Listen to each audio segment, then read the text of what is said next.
दोस्तों नमस्कार। अब से कुछ दिन पहले जब हरियाणा के दिवंगत आईपीएस वाई वरुण कुमार साहब ने आत्महत्या की थी, उसके बाद इस पूरे मामले में कहीं ना कहीं चौंकाने वाले खुलासे रोजाना एक के बाद एक निकलकर सामने आ रहे थे और परिवार सीबीआई जांच की मांग कर रहा था। लेकिन अब इस पूरे मामले में एक बात तो साफ हो गई। अब से करीब एक हफ्ते पहले मैंने आपको खबर बताई थी कि इस पूरे मामले में सीबीआई जांच नहीं होने वाली है, क्योंकि पंजाब और हरियाणा की हाईकोर्ट ने साफ तौर से कह दिया था कि कोई ऐसा इसमें कोई वजह नहीं है जो सीबीआई से इस पूरे मामले की जांच करवाई जाए। दूसरा, इस मामले में दोस्तों आपने देखा होगा कि दिवंगत आईपीएस वाई वरुण कुमार साहब का जो गनमैन था सुशील कुमार, उसे जेल से दूसरे जेल में स्थानांतरित किया गया था, क्योंकि उसको वहां पर खतरा था इस बात का कि कोई उसे मार सकता है। तीसरा, इस पूरे मामले में उनकी पत्नी ने एक याचिका लगाई थी और गुहार लगाई थी और कहा था कि उनके पति की हत्या हो सकती है। बहुत सारे लोग ऐसे हैं जो उनके पति को मारने के फिराक में हैं। ये सारी चीजें तो ठीक है दोस्तों, लेकिन इस पूरे मामले में अब एक और चौंकाने वाली बात निकलकर सामने आई है। दिवंगत आईपीएस वाई वरुण कुमार साहब के बारे में अब एक और खुलासा हुआ है, या फिर कहें कि उनके गनमैन के बारे में एक खुलासा हुआ है, जिसमें अब इस बात की जानकारी निकलकर सामने आ रही है कि पुलिस ने चार्जशीट अब दाखिल कर दी है और चार्जशीट के हिसाब से देखा जाए तो इस पूरे मामले में सुशील कुमार ने अपना जुर्म कबूल कर लिया है और उसने कहा है कि मैं अप्रत्यक्ष रूप से या आधिकारिक रूप से नहीं कह सकते हैं, मैं वाई वरुण कुमार साहब के साथ था, उनके लिए काम कर रहा था। और जो आवाज यानी जो लिकर माफिया या लिकर व्यापारी, माफ कीजिएगा, माफिया नहीं थे वो, व्यापारी जो है, उनसे उन्होंने 2.5 लाख रुपए की रिश्वत मांगी थी। उनके ऑफिस में भी गए थे, उसकी तस्वीर निकलकर सामने आई थी। तो इस पूरे मामले में आरोपी वो बनाए गए हैं। उन्होंने एक तरह से कहें कि अपना जुर्म कबूल कर लिया है कि भाई मेरा आरोप ये है, मैं ये करता था, और बहुत सारी बातें ऐसे निकलकर सामने आ रही हैं। तो आगे इस केस में क्या कुछ होगा बताएंगे आपको थोड़ा सा और विस्तार से। इस वीडियो के अंत तक बने रहिएगा दोस्तों। नमस्कार, मेरा नाम है देवनाथ पांडे और आप देख रहे हैं रोजाना की तरह आपका अपना चैनल बीडीएफ न्यूज।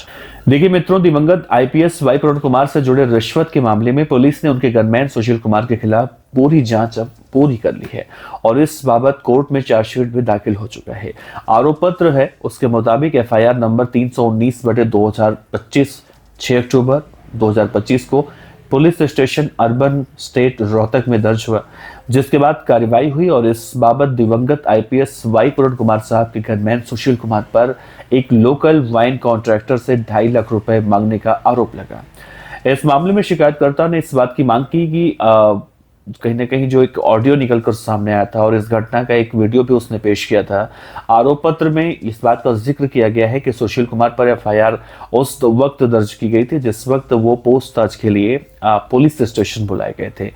पुलिस की चार्जशीट के मुताबिक सुशील कुमार से जब पूछताछ हुई और उन्होंने वीडियो और फुटेज और ऑडियो की बातचीत जब दिखाई गई, तो इस बीच उसने अपना आरोप स्वीकार कर लिया, एक्सेप्ट कर लिया और ये भी कहा कि वो बिना किसी ऑर्डर के आईजीपी वाई वरुण कुमार साहब के साथ काम कर रहा था। मतलब उसके पास कोई ऑर्डर नहीं था, फिर भी वो काम कर रहा था उनके साथ।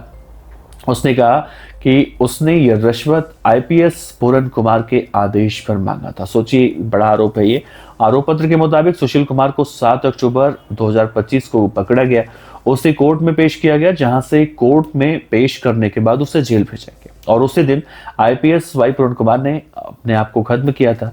जब कोर्ट से इस पूरे मामले की मंजूरी मिली तो सुशील कुमार के जो आवाज के सैंपल होते हैं वो लिए गए और इसी बीच फॉरेंसिक रिपोर्ट ने भी इस बात की पुष्टि कर दी कि शिकायत करने वाले के दिए गए सैंपल और ऑडियो रिकॉर्डिंग में आवाज जो है वो मैच हो रही है। फॉरेंसिक रिपोर्ट में इस बात की भी पुष्टि हुई है कि सुशील कुमार जो शराब के ठेकेदार के ऑफिस के पास मौजूद थे। फॉरेंसिक रिपोर्ट के मुताबिक ईएसआई सुशील कुमार दिवंगत आईपीएस वाई वरुण कुमार के लगातार संपर्क में भी रहा करते थे और दोनों की बातचीत के लिए इंटरनेट या कहें कि वीओआईपी कॉल और फेस टाइम मैसेंजर का इस्तेमाल हो रहा था। एफएसएल की मोबाइल डेटा एनालिसिस रिपोर्ट से इस बात की जानकारी मिली है कि सुशील कुमार एसएचओ और क्राइम टीम कई पुलिस अधिकारियों के संपर्क में था और आईजीपी की ओर से उनसे पैसे मांगे जा रहे थे। एफएसएल ने उनके मोबाइल से कई दस्तावेज ऐसे हैं जो बरामद किए हैं, जो विभागीय कार्रवाई या फिर ट्रांसफर अनुरोध और आदेशों से जुड़े हुए हो सकते हैं और जिन्हें देखने या फिर रखने का उन्हें अधिकार फिलहाल नहीं था। जांच में इस बात की भी पुष्टि हुई है कि पुलिस अधिकारियों पर उनके सेवा संबंधी अलग अलग मामलों को सुलझाने के लिए पैसे देने का लगातार दबाव भी डाला जा रहा था। जांच के मुताबिक सभी पुलिस अधिकारियों ने इस बात की पुष्टि की है। सुशील कुमार आईजीपी के ऑफिस में एक अलग रूम में भी रह रहे थे, जबकि उन्हें वहां पर औपचारिक रूप से पोस्ट नहीं किया गया था। इसके बाद भी वो ऐसा कर रहे थे। वो कांस्टेबल रैंक के अधिकारी थे और नियमों के मुताबिक उन्हें अलग अलग ऑफिस का अधिकार भी नहीं था। सुशील कुमार पिछले कुछ महीनों से VIP rest house, circuit house में भी कहीं ना कहीं रहे थे और उनके लिए कमरा जो है उस बार जिक्र किया गया है, आईजीपी रोहतक रेंज कार्यालय द्वारा लगातार बुक किया गया था। अब देखिए, अर्बन स्टेट पुलिस स्टेशन ने अंतिम चार्जशीट तैयार कर ली है और इसे 20 नवंबर 2025 को कोर्ट में जमा भी कर लिया गया है, जिसमें ये पूरी जानकारी निकलकर सामने आई है।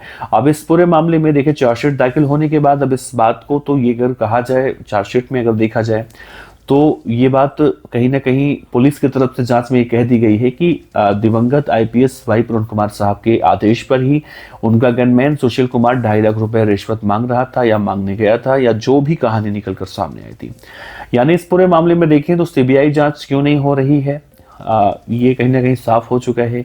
और इस पूरे मामले में चार्जशीट देखिए दाखिल हो चुका है। अब कोर्ट इसमें अपना फैसला बहुत जल्दी सुनाने वाला है। तो आपको क्या लगता है, अपने विचार रखिएगा दोस्तों। नमस्कार, जय।